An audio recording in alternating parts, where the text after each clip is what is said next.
O novo desenvolvimentismo. O novo desenvolvimentismo busca resgatar o desenvolvimento econômico a partir do pensamento estruturalista, onde, nas décadas entre 40 e 60, a CEPAL se mostrou ser o centro do pensamento estruturalista, mas aos poucos se submeteu à ortodoxia liberal e, na década de 80, com o Consenso de Washington, impôs o neoliberalismo como uma nova verdade.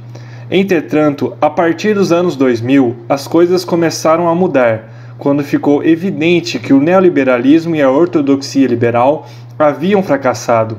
Então apareceu a oportunidade da atualização e renovação do estruturalismo, surgindo assim a oportunidade de uma crítica não apenas ao liberalismo, mas também à sua política de crescimento com endividamento externo e a correspondente política de juros altos e câmbios sobreapreciados.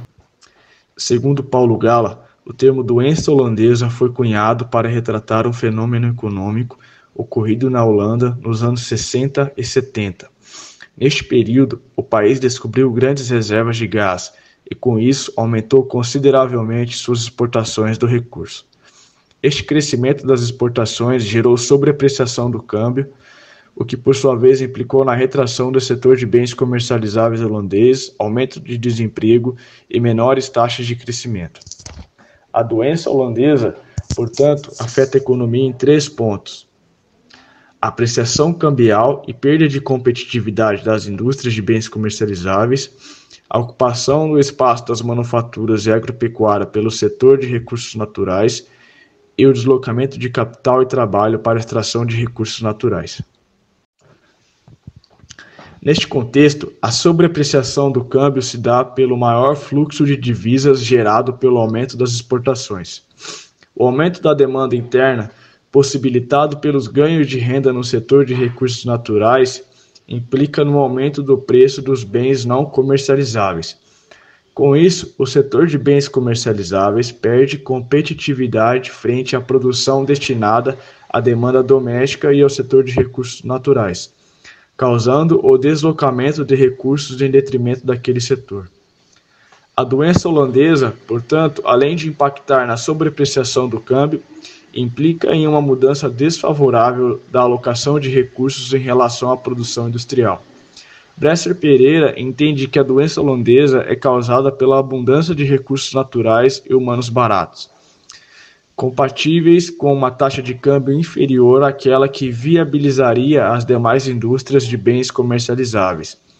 Este obstáculo ao crescimento se impõe como inviabilizador de investimentos, mesmo para aquelas empresas que são eficientes no contexto global. É, portanto, um problema de demanda. Para que o novo desenvolvimentismo ocorra nos países latino-americanos, tem de existir políticas econômicas voltadas ao desenvolvimento. A macroeconomia estruturalista do desenvolvimento afirma que seu ponto de estrangulamento não está ligado à oferta, e sim à demanda. Isso porque o desenvolvimento econômico depende de uma taxa de investimento elevada, e a taxa de investimento, por sua vez, depende da existência de oportunidades de investimentos lucrativos para as empresas.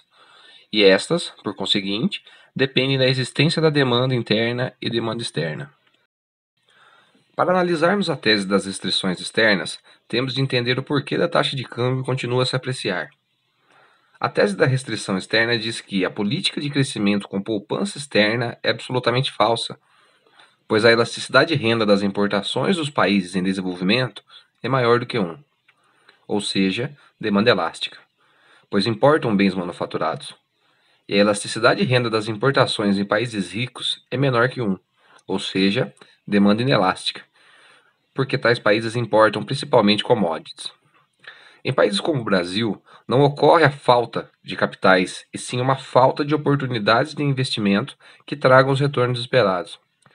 Sendo assim, necessário que exista uma taxa de câmbio competitiva e que os empresários tenham acesso ao crédito, obtendo um lucro oriundo desse crédito e invistam novamente, aumentando a taxa de poupança.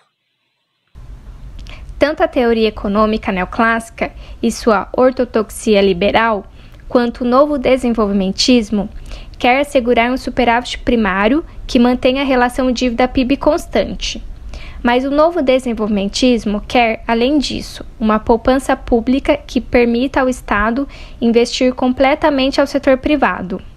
A ortodoxia liberal é populista e contraditória, na medida em que defende déficit em conta corrente, ou seja, a favor de dois déficits, o déficit em conta corrente e o déficit público. Nesse modelo, não é o déficit público desejado pelo político populista que causa o déficit em conta corrente, mas é o déficit em conta corrente desejado pelo economista ortodoxo que causa ou requer o déficit público. Já o novo desenvolvimentismo defende uma política de crescimento ou poupança interna e tem propostas claras para neutralizar a doença holandesa. Para um país que tem doença holandesa, os déficits em conta corrente e os déficits públicos significam irresponsabilidade fiscal e pouca seriedade cambial. O país que neutraliza sua doença holandesa pode ter superávit fiscal e deve praticar déficit público zero. É preciso entender como é que neutraliza a doença holandesa, e isso se faz essencialmente como faz hoje a Noruega em relação ao seu petróleo, o Chile em relação ao cobre e a Argentina em relação à soja, impondo um imposto ou retenção sobre a exportação desse bem correspondente à diferença entre o equilíbrio industrial e o equilíbrio corrente. Quando se estabelece essa retenção, a oferta do bem em relação à taxa de câmbio se deslocará para cima, e que causará a depreciação da moeda nacional, e resultará na mudança do equilíbrio corrente do país, e se equalizará o equilíbrio industrial. Essa depreciação ocorrerá porque, a partir do imposto, o produtor da commodity que origina a doença holandesa não está mais disposto a oferecer seu produto pela taxa de câmbio anterior ao imposto. Condiciona sua produção a uma depreciação que compense o imposto pago. Quem paga o imposto é todo o povo do país, porque com a desvalorização, os preços dos bens comercializáveis sobem e os salários reais caem. Mas, em seguida, a economia passa a crescer aceleradamente e esse prejuízo é em pouco tempo compensado. Se o Estado decidir gastar o recurso do imposto, deverá e poderá fazê-lo de forma que não fique longe do déficit público zero. Quanto à economia monetária, o único objetivo da ortodoxia liberal é controlar a inflação, enquanto o novo desenvolvimentismo quer manter a taxa de câmbio competitiva no nível do equilíbrio industrial e evitar crises financeiras que nos países em desenvolvimento são crises de balança de pagamentos. O novo desenvolvimentismo defende políticas de salário e de renda nessa direção, enquanto a ortodoxia liberal está apenas preocupada em flexibilizar o mercado de trabalho, ou seja, baixar os salários. Ao invés disso, a ortodoxia liberal propõe taxa de juros real alta para combater a inflação.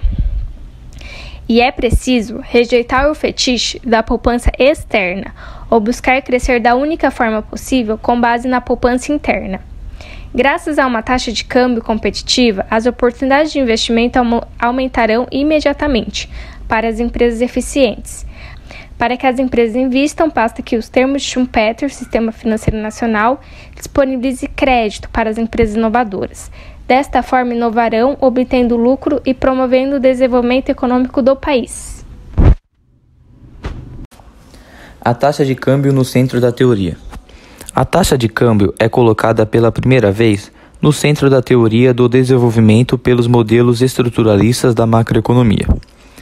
Ela tem uma tendência periódica à sobrepreciação. Dessa forma, empresas de exportação não podem contar com o equilíbrio desta, uma vez que ela se transforma em uma variável fundamental no desenvolvimento. De acordo com Bresser, uma taxa de câmbio competitiva é fundamental para o desenvolvimento econômico, pois coordena a ligação entre empresas tecnológicas e administrativamente competentes à demanda mundial. Além disso, estimula os investimentos para exportação e aumenta a poupança interna. Essa taxa é a de equilíbrio industrial, definida pelo autor ao desenvolver o modelo da doença holandesa. A taxa tende a sobrepreciar por alguns motivos.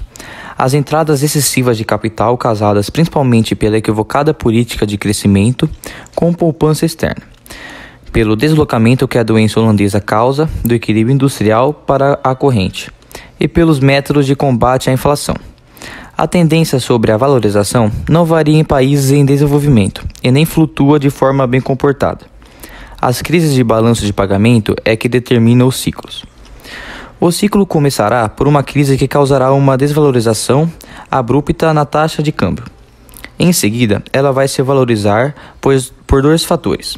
A doença holandesa a leva até o nível de equilíbrio corrente e, após isso, os fluxos de capitais, atraídos pela taxa de juros e lucros, continuam a apreciá-la, levando ao déficit em conta corrente.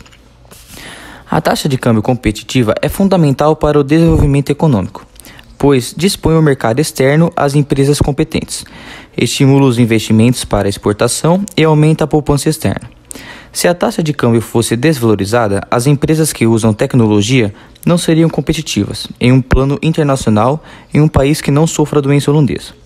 A taxa é a que equilibra intertemporalmente a conta corrente. Nos outros, é a que viabiliza setores econômicos comercializáveis que utilizam a tecnologia mais avançada do mundo. É possível mudar a política macroeconômica? Para o novo desenvolvimentismo se tornar a política econômica do país, é preciso convencer sua sociedade civil, ou seja, a sociedade politicamente organizada, formada por empresários, classes médias intelectuais, organizações corporativas e organizações de advocacia política. Também é preciso convencer a massa dos eleitores. Mas, nas democracias imperfeitas, o povo tem pouco poder. E o fundamental para os políticos que tomam as decisões no governo é a legitimidade da política econômica assegurada pelo apoio da sociedade civil. Esse trabalho foi elaborado pela equipe T107 e foi baseado no artigo de Luiz Carlo Bresser, intitulado Novo Desenvolvimentismo, um segundo momento do estruturalismo latino-americano, publicado em 27 de abril de 2020 na revista Economia Contemporânea.